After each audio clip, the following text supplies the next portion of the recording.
Hey everyone, welcome back to iPrint3D, the official channel of printmymini.com. Today we're going on with a hollowing example, and I chose Millie from Twin Goddess Miniatures on myminifactory.com. You can find them. I'll put some links down there. They're also on Patreon, and Instagram, a bunch of other places. You'll find Twin Goddess Miniatures in a lot of places. But hollowing is something you want to take advantage of when you've upscaled a particular model, in this case 200%. I'll often hollow things just because of their size. She's going to be over 50 millimeters. I like to save on resin, so hollow it. I will hollow it. So we're going to go to prepare, go to hollow, go over to the hollowing 3D tab,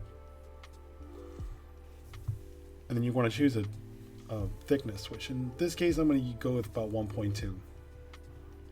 And then I always turn the quality all the way up to ensure that it maps as much as possible. And then let that do its magic.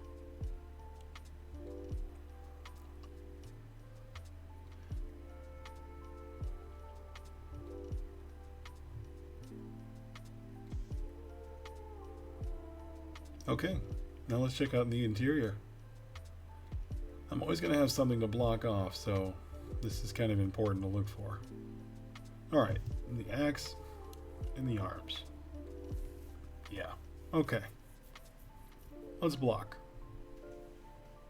While still selecting the model, you want to click on the Add Edit Blocker.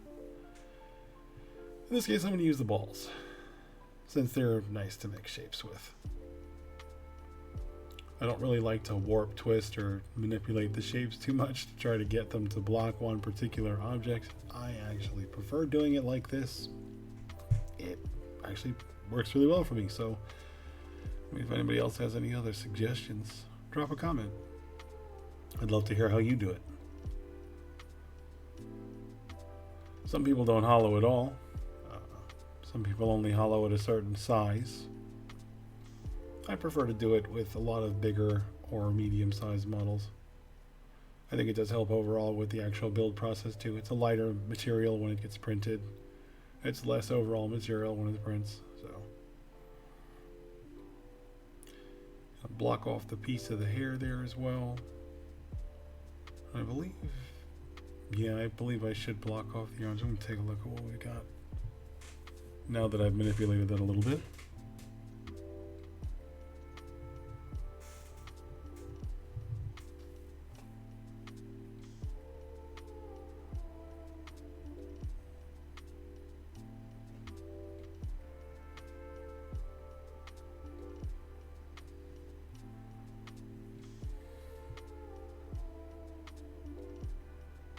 Alright, yeah. Definitely want to take care of the arms. The arms would be an issue because they would create some suction there, and I don't want a cross-section of suction in between areas I'm not going to have any drain holes. That's not something that's going to be conducive for a successful print. Oh yeah, you can also use the slider while you're working on blockers. It does give you a clearer picture of what exactly you need to block, and it works pretty well in real time. You can put down a new piece of geometry and then you can see exactly how it's going to block that particular slice.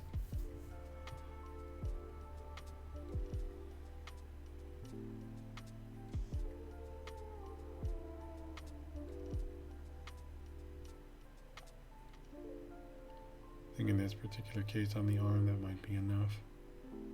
Yeah, as long as the parts join with the body before they start to snap off the plate, we don't have any parts of suction that don't have a drain area.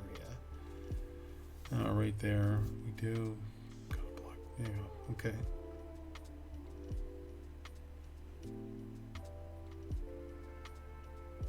And you'll see once you start adding the different balls, or whatever shape you decide to use, that the areas will get blocked off.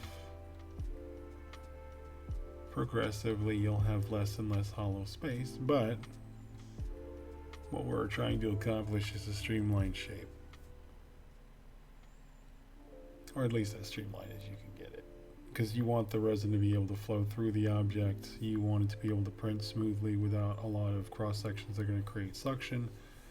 That's kind of hard to do if you have a bunch of weird limbs hanging all over the place that are also hollow. Unless you plan on putting holes in absolutely every part of the object that is going to come into contact with the vat or the plate first. So that's a tough one. I've tried it multiple ways. You don't really want to have that many holes in your model. It's a pain in the butt to fix them. Alright, at this point, she is pretty good. We do need to put what we call drain holes in them. We're going to use the cylinder, and I'm going to go with a 2mm size. And there you can just see like the space that we have to work with there. So we're going to go right down the middle of her boot. And you can also turn on the exterior, and boop, you can do this from the inside.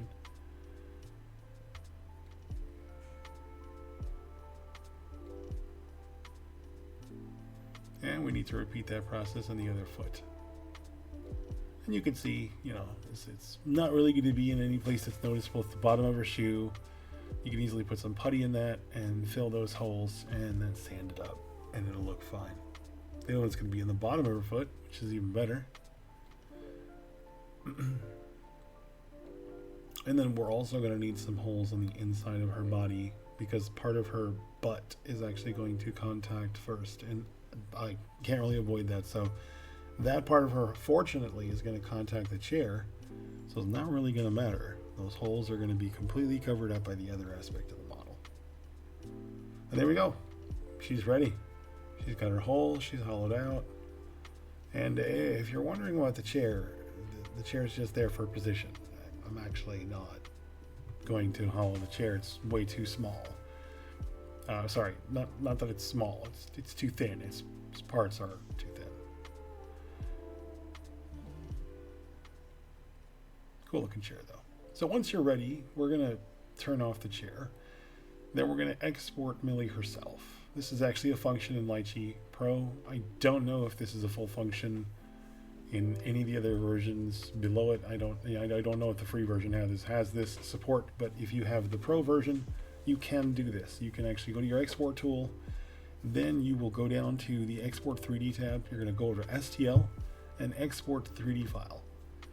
This will give you the option of now exporting the hollowed material that you've just created into another file. I advise saving it somewhere separate other than where your original STL file came from.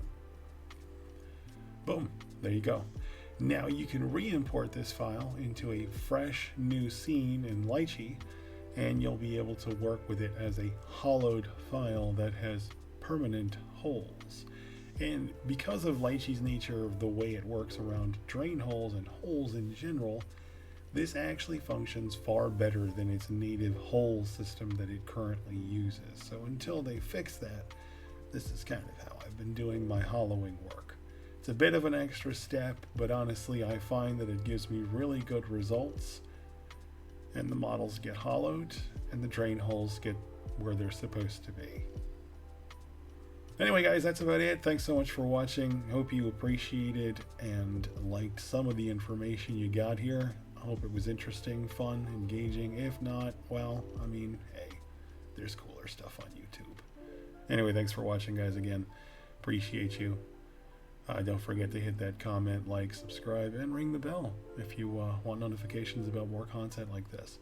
We're going to work on a supporting video island, supporting and other aspects of this particular model as well, so you're going to get to see the final journey of this piece. And if you follow me on Instagram, you'll eventually see photographs of her when I print her, as I'm going to print her in our new Craftsman resin that we've been playing around with, and it makes some really dandy material for models.